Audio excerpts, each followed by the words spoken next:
Okay, it's literally 1 a.m., but I'm going to tell y'all about the time that I booked this TV show, y'all, and I thought my life was going to change forever. Now, there's not really a question as to what the TV show is because I posted about it in the year that it happened. But anyway, I was in college in my junior year, and I was just living my life, sort of getting back into life after COVID while COVID is still existing, but life after they sent us home and made us do online school for a year and a half. So they emailed me, and when you get an email like this, it always seems odd. You always have to do a double take and be like, is this real? Is this legit? You got to do some research to see who the person is that you're talking to for real. So I did that, and I figured it was legit. So we did some emailing, they let me know some more insight about the show. They told me that we'd be talking about next steps soon, letting me get the rundown. So to keep it short and sweet, after all of that, there was like a whole interview process, and there was like a timeline of gathering materials and things from your life as a creator so that you could have footage during the show and have like a whole story. Everybody had their story. Basically, the show was supposed to highlight the fact that anybody could be a dancer. Singers, dancers, actors, doctors, nurses, moms, dads, teachers, uncles, brothers, cousins. So I thought that was a really cool concept. And my specific brand, my specific story was going to be that I was this theater dancer or dancer that did theater. So they had me going around New York City filming B-Reel. I literally had to get permission from my class and my ballet teachers in college to film B-Reel during class. Like, I was going the extra mile to get potential B-Reel that might be potentially used in the show. None of it got used. You'll find out why. So then part of the interview process was we literally had like an interview that lasted like an hour. They would ask us like life questions, our interests. They would get like takes for the show from the interviews. So they would like, okay, we're going to ask you this. Think of an answer, and we're gonna have you film it, but it's gonna be during the interview. Like, we'd be on Zoom, and they would be getting clips, and we would redo stuff, and we would do takes. So we did that, and all honesty, that interview had me like so overheated. Like, I had a ring light, I booked a room in the voice studios, and I was just in there interviewing, trying to get my life changed, y'all. Because if you know me, I love first of all, reality TV, but shows like this show was so specific and so niche and so like perfect that I was like, oh, this is a gift from God. One of the terms of sending in B-Reel and sending in content from your life was that if you were in a video with somebody, and this is usually how a lot of social media stuff works, you have to get them to sign a waiver for that material to be used in the show, potentially used. So that ballet class I was telling y'all about, had to get the people to sign a waiver. People meaning my class, my college class of dancers. I had to get my friend to sign a waiver, and it was just so many waivers, so much stuff going on. But I feel like the amount of time is nothing, because in this career, you got to be patient. Everything takes time. But the amount of things that we were doing in said amount of time was pretty crazy. So, of course, it came time to book the flights, and I was like, this is for real. And the night before I flew in to do the filming, I could not go to sleep, y'all. I was so freaking excited. I didn't tell many people things about what was going on, which is good. I need to bring that back because I'll be running my mouth. But I didn't tell a lot of people. I told my mom and probably whoever else was close to me, the friend that I had signed a waiver, that kind of stuff, my classmates. And this also meant that I was going to be missing school. You knew it was the real deal when I was missing school for a TV show, y'all. Because I never missed school. So let's just skip all the fluff. We get there, you go to the lobby of the hotel, there's a wrangler, basically the person who's in charge of your specific group, your specific episode. Come to find out, it was a lot of episodes, it was a lot of people being flown in, and it was a lot going on. So that day, basically, you're just sitting in the lobby, people are like walking in, you're like, who am I going to see? Because it's your favorite content creators, it's people you've never seen before. Some of the biggest names was there, y'all. So it's very much like an icebreaker moment of who's going to come into the lobby and who you're going to see, who you're going to chat it up with for a second. And this is crazy because one of my dearest friends today, she walks through the hotel lobby doors, and she's like looking at me.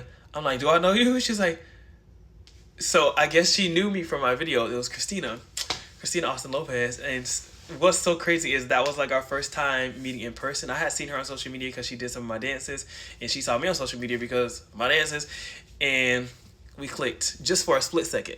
Then a bunch of other creators came in, Jaden, Kara, Tai G, like so many people that I had seen on social media that I had done their dances, saw their videos, blah, blah, blah. Before we got there, they sent us dances to learn for each round, and basically we found out who our group was when we got there, because obviously you ask people like, what group are you in, what episode are you, and you figured out accordingly. So then we started rehearsing. That first night, me and my group, it was a bunch of guys. We rehearsed all night until like 2 a.m. doing the dances. And part of the show was you also had to choreograph a solo dance if you made it to the last round to a specific song. and mine was Don't Stop Me Now. My dance was so good, and I choreographed it in the comfort of my humble abode that is my college dorm, or that was my college dorm. It was a good dance, y'all. I don't know if it'll ever see the light of day. If y'all got the video, the people that was doing this TV show, send that to me. I need that. But after rehearsing all night, we all decide, okay, let's call it a night. Let's go to bed because we have to film tomorrow early in the morning, right? We go to bed, I'm laying down. I'll say like 45 minutes to an hour goes by. Boom. I get bit. What? I'm like, we in Atlanta, Georgia. So I'm like, okay, maybe they got some mosquitoes, but I'm under the cover. So how the mosquito under the cover? Because the mosquito probably will be smashed by the cover. Y'all, the hotel had bed bugs. So I pack up all my stuff. I don't need to think twice. I don't need to seek answers. I definitely did check to make sure there was bed bugs, but that doesn't mean I was going to stay there. If there wasn't a bed bug, I still would have left. So I go to the lobby at like 3 o'clock in the morning. This is only an hour after we finish rehearsing those dances. And I sit in the lobby the whole time. Me being courteous, I'm like, I'm not going to awake any wranglers. I'm not going to awake any of my friends that are here. I'm just going to stick it out and wait until it's time for everybody to get up, and I'm going to let them know my situation. But when I go to the front desk, I ask the clerk, like, hey, is there any more rooms? They're like, no, we're fully booked out. Because basically where we were located, it was like, I guess, a popular rest stop or stayover situation where a bunch of like truck drivers and people were just staying in the hotel. Why we didn't have like a either bigger hotel or a hotel that was specifically for this show? Because obviously they had some money. The company had some money. I don't know. So 5 o'clock, 6 o'clock comes around. I did text the wranglers and people on the team about my situation when it happened. But I knew they would sleep. They ain't going to see no email. And email is not going to make your phone ring. So I do what Tay does. I stay up, go to rehearsal, do the whole nine. It's not really a simulation of what the show was going to be, but they gave us a lot of context. And we practiced the rounds of the different styles of dances and all that kind of stuff with the director of the show. And we didn't even get to meet the celebrity people that were hosts and or judges on the show, which is also pretty crazy considering what's about to unfold. They give us food. It doesn't really adhere to dietary restrictions, but then again, they didn't ask. But I think they asked in the paperwork and documentation that we submitted before we got there. It just wasn't it wasn't that good. And we had to buy our own food. We got a $250 stipend to do this show. So after we rehearse, we go home to the hotel. Everybody's excited to film the next day. Of course, me and my crew, we excited to start rehearsing the dances again, but it's St. Patrick's Day, so we go out to dinner. We went to this Mexican spot. They had music, karaoke. We was requesting songs, doing karaoke, having the time of our life. And basically what happened was a lot of the episodes were getting pushed back because they were like flying people in every other day and trying to film an episode a day. An episode a day? So just imagine like a group of 12 people flying in every day. 12 times 7 is what? 84. You got 84 people in this hotel. 84 people who have changed their life schedules, made plans with their families, friends, just their life in general. And because things were getting pushed behind, they kept asking people like, hey, can you stay longer potentially to film your episode? Can you stay until like Monday? And people are like, I called off work, but I can't get that much time off work. I was in school, and the list goes on. So once you told them whether or not you could stay, because if you stayed, you were not technically going to be on the same episode doing the same dance content that they sent you before. You were going to get put on another episode that was going to be filming later. So that meant you had to rearrange your life yet again. And there were some people there. There was like some kids there who were there with their parents. So they were already homeschooled. They were already like in the industry and stuff like that. So they could stay. But me, I had to go back to school. There's people who had to go back to work. Doctors and nurses who had time off that they couldn't add to.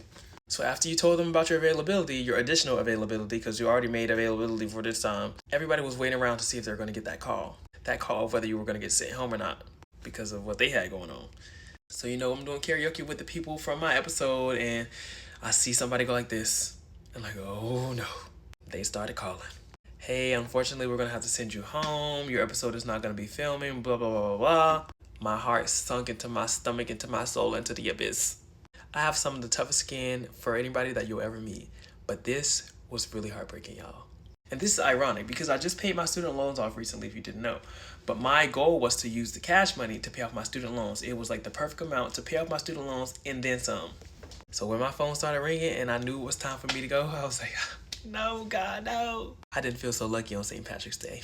Not that one. So at least I got to meet some lifelong friends, some lifelong social media friends in person. I got to travel on somebody else's dime. I got to get a little taste of what it's going to be like to be on TV. And y'all, I'll see you on a screen real soon. Don't you worry.